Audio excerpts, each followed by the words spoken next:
Qatar पर Israeli हमले के खिलाफ इज़हार यकजहती के लिए पाकिस्तान के वज़ीर आज़म मियां मोहम्मद शहबाज शरीफ और मुत्तहिदा अरब अमारात के सदर शेख मोहम्मद बिन ज़ायद कतर में मौजूद थे और अब 15 सितंबर को OIC का हंगामी इजलास भी बुला लिया गया है। सवाल यह है कि क्या इस इजलास में तमाम मुस्लिम ममालिक मिलकर इसराइल के खिलाफ कोई कलेक्टिव रिस्पॉन्स, कोई जवाबी कार्रवाई का मनसूबा तश्कील दे पाएंगे या नहीं। और दूसरी तरफ इसराइल के इन जारहाना हमलों ने डोनाल्ड ट्रंप के लिए बहुत सी मुश्किलात खड़ी कर दी हैं। एक तरफ तो उनका नोबेल पीस प्राइज और उनकी आलमी साख शदीद खतरे में है, दूसरी तरफ कतर जो कि अमेरिका का बहुत बड़ा इत्तेहादी है मशरिक वस्ता में, उसकी जानिब से कहा जा रहा है कि कतर अब अमेरिका के साथ अपनी सिक्योरिटी शराकतदारी पर दोबारा गौर करेगा, जिसमें बकौल उनके खयानत की गई है। तो क्या अमेरिका इसराइल के हाथों मशरिक वस्ता में अपने दीगर तमाम इत्तेहादियों से हाथ धो बैठेगा? इस पर बुखारी साहब का एनालिसिस लेंगे। कल के प्रोग्राम में हमने दहशतगर्दी के हवाले से काफी डिटेल डिस्कशन की थी। इस इशू को इंटरनेशनल मीडिया, बैन अवी तज्जियाकार किस तरह से देखते हैं, उस पर भी बात हो गई। एंड लास्टली, डोनाल्ड ट्रंप के करीबी इत्तेहादी चार्ली किर्क के पर कातिलाना हमले ने अमेरिका के अंदर जारी पॉलिटिकल वायलेंस को बड़ी बुरी तरह बेनकाब कर दिया है। क्या डोनाल्ड ट्रंप इसका अगला टारगेट होंगे? डिटेल डिस्कशन के लिए बढ़ते हैं सलीम बुखारी साहब की जानिब। अस्सलाम वालेकुम बुखारी साहब, कैसे हैं? मैं बिल्कुल ठीक ठाक हूँ बुखारी साहब। बुखारी साहब, आज पाकिस्तान के वज़ीर आज़म कतर गए, उन्होंने एक रोज़ा दौरा किया, मुत्तहिदा अरब अमारात के सदर भी गए और फिर अब सऊदी वली अहद के जाने का भी इम्कान मौजूद है और फिर 15 सितंबर को OIC का हंगामी इजलास भी होना है। तो बुखारी साहब, क्या इन मीटिंग्स में, इन इजलास में कोई मुश्तरका हिकमत अमली इसराइल के खिलाफ तश्कील दिए जाने का इम्कान मौजूद है? हमने इस तरह की बहुत सी कॉन्फ्रेंसेस देखी हैं, हमने बहुत से सरबराही इजलास भी देखे हैं, हमने OIC को भी देखा है, हमने अरब लीग को भी देखा है। आज तक तो कोई मुश्तरका हिकमत अमली तश्कील नहीं पा सकी। उसकी बुनियादी वजूहात की तरफ अगर हम चलें जी, तो और उससे पहले थोड़ा सा ये कि ये जो हमला हुआ है कतर पर, इसके बाद उसको थोड़ी सी इंटरनेशनल हाइप तो मिल गई है। Qatar is now in the news everywhere. मगर असल सवाल वही है कि जब ईरान ने हमला किया था अमेरिकी अड्डे पर जी, तो कतर के जो चीफ ऑफ आर्मी स्टाफ थे, उन्होंने कहा था हम इनको ऐसा सबक पढ़ाएंगे कि इनकी नस्लें याद रखेंगी। वो कहाँ हैं? Where is he? उन्होंने तो अमेरिकी अड्डे पर हमला किया था ना, इसराइल ने तो कतर पे हमला किया है जी। अब कोई क्यों नहीं बोला? वो किधर है वो आर्मी चीफ साहब? मैं पूछना चाहता हूँ। एनीवे, हैविंग सेड दैट, गुजारिश ये है कि हमारे वज़ीर आज़म गए, बहुत अच्छा किया उन्होंने, जाना चाहिए, इसलिए कतर से हमारी बहुत अच्छी दोस्ती है जी। वहाँ पर और दीगर रहनुमा जो हैं इस खित्ते के, उनमें सऊदी अरब के वली अहद हैं, उसमें उर्दन के भी वली अहद जो है वो दौरे पर गए हैं।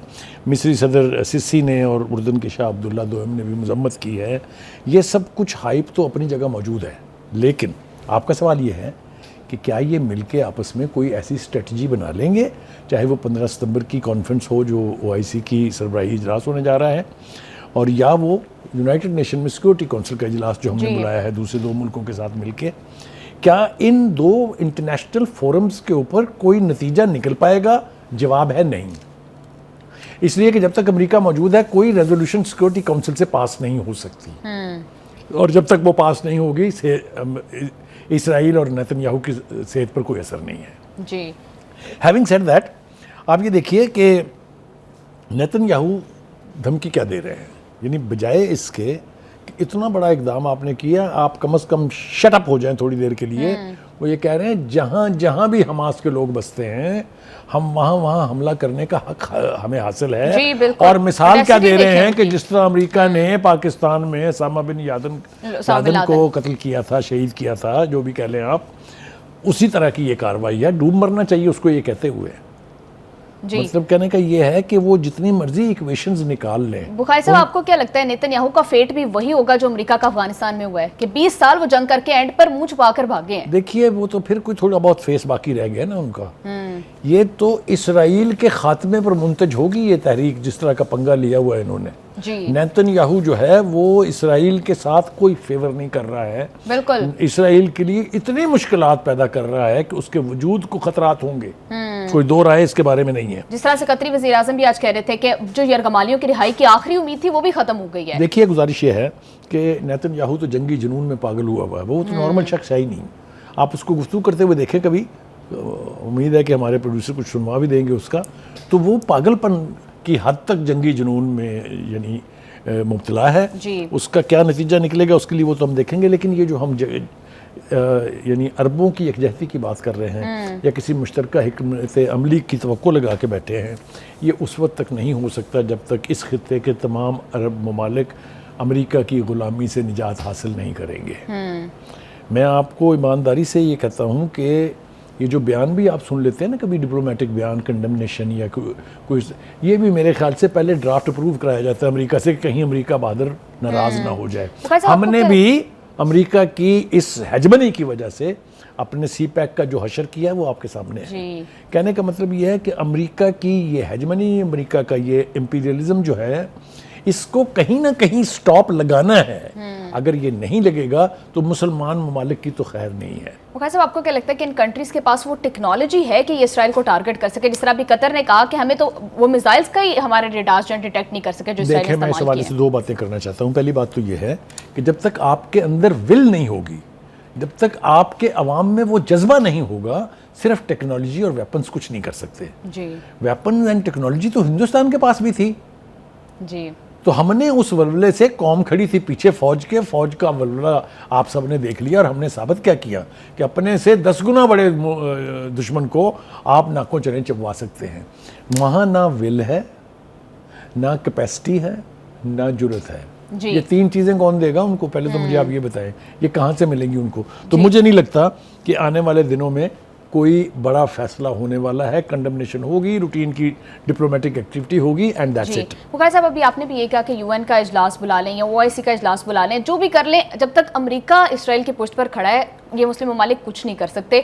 तो इनको सबसे पहले तो ये अमेरिका और नेतन्याहू का ये जो नेक्सस है ये ब्रेक करना होगा। तो मुखर साहब, इसके लिए क्या किया जा सकता है? क्या स्ट्रैटेजी है, क्या ऑप्शंस हो सकते हैं मुस्लिम ममालिक और अरब ममालिक के पास? मैंने कहा कि इसके लिए गैरत एक बुनियादी तकाजा है, मिली हमीयत एक दूसरा तकाजा है, आपके अंदर अपने आप को दिफा करने की सलाहियत तीसरा है, फिर आती है टेक्नोलॉजी और वेपन्स। अब ये इनमें कब आएगी ये मैं इसके बारे में कुछ नहीं कह सकता। दूसरी तरफ आप देखें, एक हाइप क्रिएट की जा रही है कि देखें जी, हमले के बाद वो ट्रंप ने नेतन्याहू से गुफ्तगू की तो उसमें बड़ी तलखी हुई। दिस सब इज़ ऑल बकवास। आप तसव्वुर कर सकते हैं कि Netanyahu will attack a Muslim country where there is an American base without the knowledge of. और आप देखें, इसराइल के तो अफसर ने, एहलकार, सीनियर एहलकार ने कहा कि एक, हमने उनको एडवांस इतला दी, दूसरा अमेरिका ने हमारी मदद की ये हमला करने में।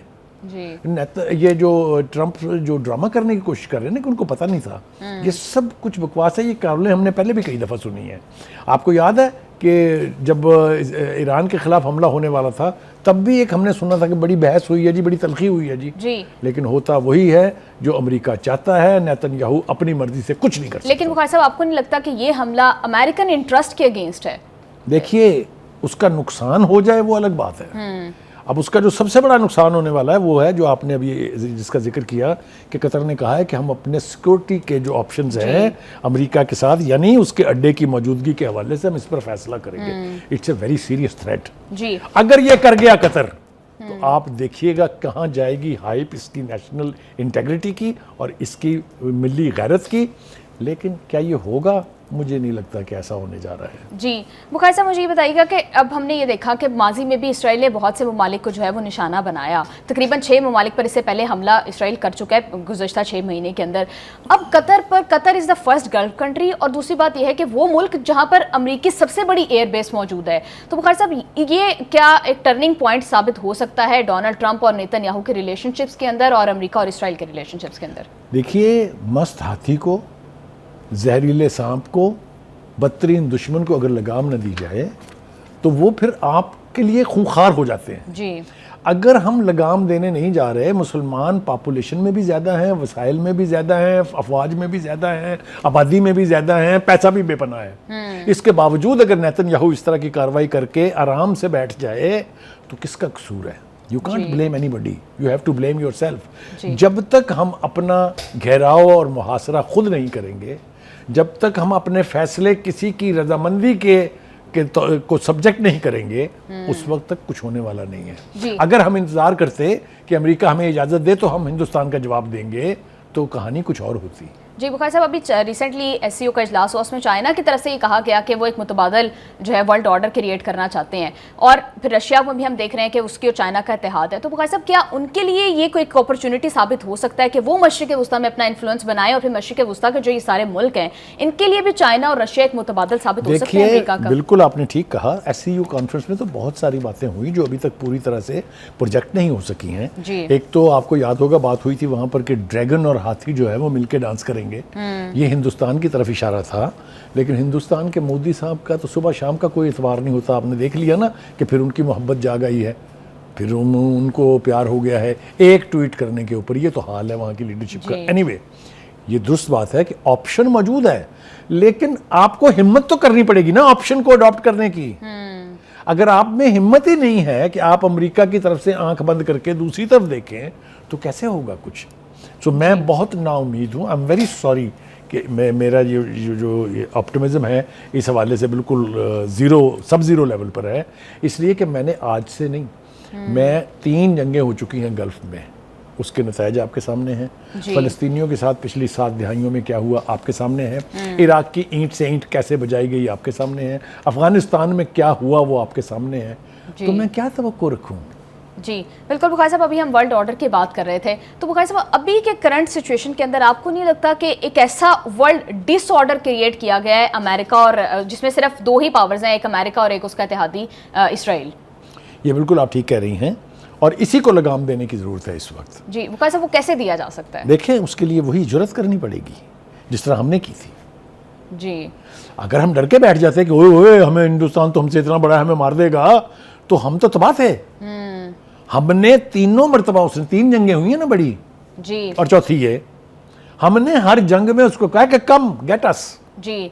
देखिए बुखारी साहब, अरब ममालिक ने जब 1968 में भी 67 में जंग की थी इसराइल के साथ, तो उसके नताइज भी कुछ खातिर ख्वाह इनके हक में नहीं निकले थे, बल्कि इसराइल ने काफ़ी हिस्से पर कब्जा कर लिया था उस जंग के अंदर। तो क्या ये हिस्ट्री भी एक रोल प्ले कर रही है कि ये ममालिक जो है अगेन कोई बहुत बड़ा एक्शन नहीं ले पा रहे हैं इसराइल के अगेंस्ट? देखिए, पहली बात तो ये है, जहाँ जिस भी मिल्लत में, जिस भी कौम में, जिस भी मुल्क में एफिलिएशन आ जाती है, यानी पैसा बेपनाह आ जाता है, लोग अमीर हो जाते हैं, वो फिर जंगें नहीं लड़ते हैं।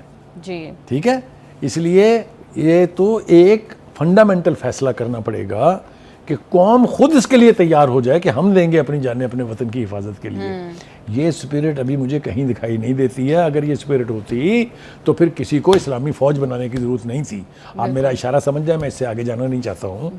जब तक ये कौमें खुद अपने पाँव पर खड़ा होकर अपने दिफा की बात नहीं करेंगी, आप जितनी मर्जी इमदाद कर लें उनकी, आप जितना मर्जी उनके साथ यकजहती का इजहार कर लें, कुछ होने वाला नहीं है। I think Qatar is going to be a model कि आने वाले दिनों में क्या इसराइल की ये हेजमनी, इसराइल की ये खूंखारी जारी रहेगी या इसको लगाम देने का फैसला ये रिस्पॉन्स डिसाइड करेगा। बिल्कुल बुखारी साहब, आप बिल्कुल ठीक कह रहे हैं।